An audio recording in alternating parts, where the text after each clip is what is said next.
A political party once banned for being unconstitutional, a leader acquitted after a genocide conviction, and a region holding its breath as old players return to the game. This is a story of dramatic comeback of Jamaat-e-Islami in Bangladesh and why India is watching this closely. I am Shivangi and you're watching India TV. Jamaat-e-Islami is a right-wing Islamist party which has regained its legal status in Bangladesh. The Supreme Court recently directed the Election Commission to restore its registration, ending a 10-year ban that began in 2013.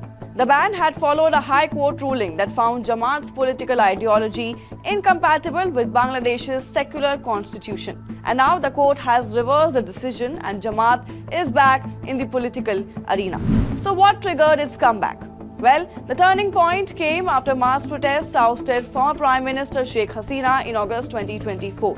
A new interim government led by Muhammad Yunus took over, and soon after that, the new administration lifted the ban on Jamaat, which had supported the protests under the Students Against Discrimination, that is SAD platform.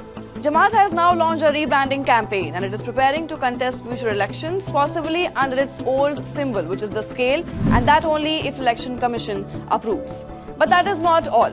In another controversial move, the Supreme Court in Bangladesh has acquitted Jamaat leader ATM Azharul Islam, who had been sentenced to death in 2014 for genocide, rape and murder during Bangladesh's 1971 Liberation War.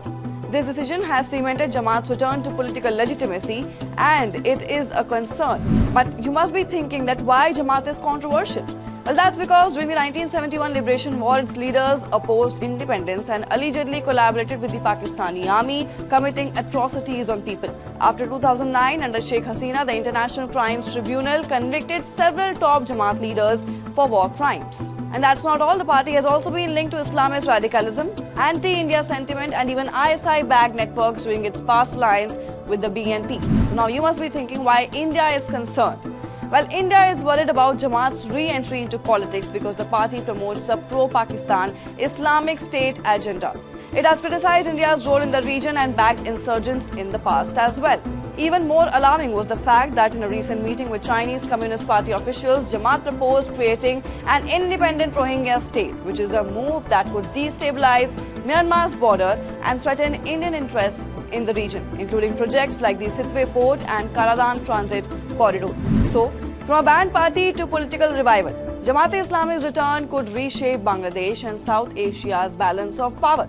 Now, is this a second chance for a once condemned party or a warning sign of deeper regional shifts? Well, only time and the next elections can tell. But what do you think? Do let us know in the comment section. Till then, keep watching India TV.